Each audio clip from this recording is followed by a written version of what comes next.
السلام علیکم ورحمۃ اللہ وبرکاتہ۔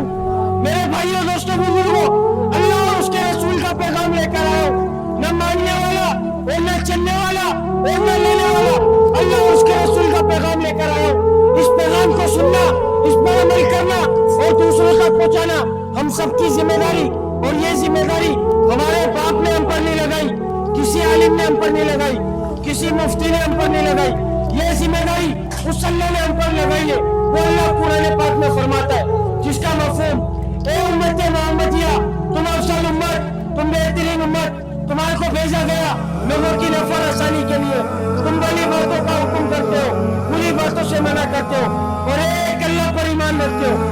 الحمدللہ ہم سب مسلمان، ہم سب نے عظیم و شان کلمہ پڑھا، لا الہ الا اللہ محمد رسول اللہ۔ اس کلمے کے اندر ہماری روح نے اللہ سے اقرار کیا، وعدہ کیا کہ اللہ دنیا میں جائیں گے، آپ کے حکم کو مانیں گے اور آپ کے نبی کے طریقوں کے اوپر زندگی گزاریں گے۔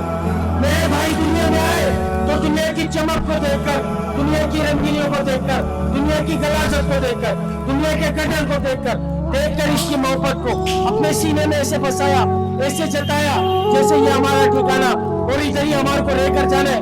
ہماری عیاشی کا ٹے یہ جتنی عیاشی کرنی ہے ادھر کر لو، آخرت میں جو ہوگا دیکھا جائے گا۔ حدیث پاک کا مفہوم کہ دنیا مسلمانوں کے لیے قید خانہ اور کافروں کے لیے جنت ہے۔ میرے بھائی اس کو اپنی جنت میں شمار نہیں کرو۔ ہم اپنی مرضی سے دنیا میں نہیں آئے، اس اللہ نے ہمارے کو اس دنیا میں بھیجا ہے، اور وہ اللہ ہم سے یہ چاہ رہا ہے میرا بندہ میرے پاس آئے تو مکمل کامیاب ہو کر آئے۔ مکمل کامیابی تجارت میں، وزارت میں، صدارت میں، کسی عہدے میں، کسی ڈگری میں، میری سوچ میں، میری چالاکی میں، میری ذہانت میں، میرے مال میں، میری دکان میں، میرے بنگلے میں، میری گاڑی میں، میرے لالچ میں، میری ہوشیاری میں، میری چالاکی میں۔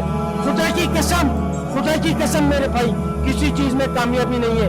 کامیابی کا جو دار و مدار رکھا وہ حضور پاک صلی اللہ علیہ وسلم کے مبارک طریقوں میں، مبارک اعمالوں میں رکھا۔ جو شخص اس کے اوپر زندگی گزار کر جائے گا، خدا کی قسم وہ انسان، وہ شخص کامیاب ہوگا۔ جو اس سے ہٹ کر زندگی گزار رہا ہے یا گزارے گا، خدا کی قسم ناکام۔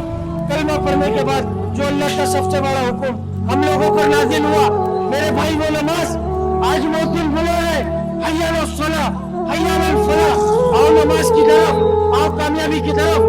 تمہاری کامیابی نماز میں، تمہاری کامیابی اللہ کے حکم میں۔ ہم اپنی کامیابی کو دفتر میں، بستر میں، موبائل میں، ناچنے گانے میں، گھومنے پھرنے میں، رہائی میں، فحاشی میں، بنگلے میں، گاڑی میں، بینک بیلنس میں، دولت میں، کسی کی غلامی کرنے میں، کسی کے مال میں، ہم اپنی کامیابی کو ان چیزوں میں تلاش کر رہے ہیں۔ اور وہ دن چیخ کر اللہ کا حکم ادا کر رہا ہے اور قیامت تک کرتا رہے گا، حی علی الصلاۃ، حی علی الفلاح، آؤ نماز کی طرف، آؤ کامیابی کی طرف۔ میرے بھائی خدا کی قسم، ہماری کامیابی نماز میں، ہماری کامیابی اللہ کے حکم میں، اس کے علاوہ کوئی دوسرا راستہ کامیابی کی طرف نہیں جاتا ہے۔ اللہ تعالیٰ نے 1,24,000 پیغمبروں کو یہ پیغام دے کر بھیجا، قیامت تک کوئی نبی نہیں آئے گا اب یہ پیغام پھیلانا ہم سب کی ذمہ داری۔ قیامت تک کوئی نبی نہیں آئے گا، نہ ہمارے باپ کی ذمہ داری، نہ کسی عالم کی ذمہ داری، نہ کسی مفتی کی ذمہ داری، ہر اس شخص کی ذمہ داری جس کے سینے میں لا الہ الا اللہ محمد رسول اللہ، وہ اس محنت کا ذمہ دار ہے۔ میرے بھائی اگر کوئی بات بری لگی ہو تو دل سے معذرت چاہوں گا، کیونکہ نہ کوئی عالم نہ کوئی مفتی ہو میرے بھائی، سیکھنے والا انسان ہوں، اور اللہ تعالیٰ ہم سب کو سیکھنے کی توفیق عطا فرمائے اور 5 نمازوں کو ان کے وقت پر ادا کرنے کی توفیق عطا فرمائے۔ السلام علیکم ورحمۃ اللہ۔